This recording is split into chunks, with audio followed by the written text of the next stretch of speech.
Napkin একটি সাধারণ জিনিস, আর সেই সাধারণ জিনিসটিতে যদি থাকে লিওনেল মেসির স্বাক্ষর, তাহলে অবশ্যই তা হয়ে উঠবে মহামূল্যবান। হয়েছেও তাই।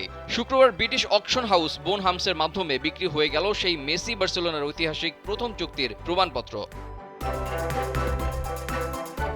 ব্রিটিশ নিলাম প্রতিষ্ঠান ধারণা করেছিল $6,35,000 পর্যন্ত উঠতে পারে এর দাম, কিন্তু তাদের চমকে দিয়ে এই ন্যাপকিনের দাম উঠেছে $9,65,000 বাংলাদেশি মুদ্রায়, যার পরিমাণ 11,29,93,201 টাকা। নিলামে এর ভিত্তিমূল্য ধরা হয়েছিল $3 লাখ।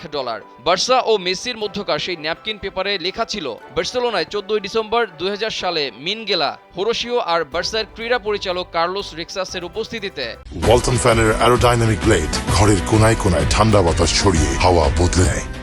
পূর্ণ দায়িত্বের সঙ্গে নির্দিষ্ট অঙ্কে লিওনেল মেসিকে সই করানোর ব্যাপারে একমত হওয়া গেল। এ সময় নিজের তত্ত্বাবধানে মেসির যত্ন নেয়ার প্রতিশ্রুতি দেন রিক্সাস। পরে এক সাক্ষাৎকারে রিক্সাস জানিয়েছিলেন, দুই পক্ষ মৌখিকভাবে সম্মত হওয়ার পর হাতের কাছে আর কিছুই ছিল না। পরে হোটেলে ন্যাপকিনে স্বাক্ষর করেছিলেন মেসিকে।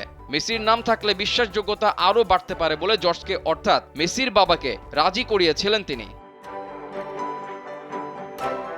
এরপরের ইতিহাস তো সবারই জানা। ধীরে ধীরে বার্সেলোনা তথা বিশ্বের সর্বকালের সেরা ফুটবলার হয়ে ওঠেন এলএম10। ক্লাব ফুটবলের সম্ভাব্য সব শিরোপা বার্সার জার্সিতে জিতেছেন তিনি। জাতীয় দলের জার্সিতেও ছুঁয়েছেন স্বপ্নের সোনালী ট্রফি সহ সব আন্তর্জাতিক শিরোপা।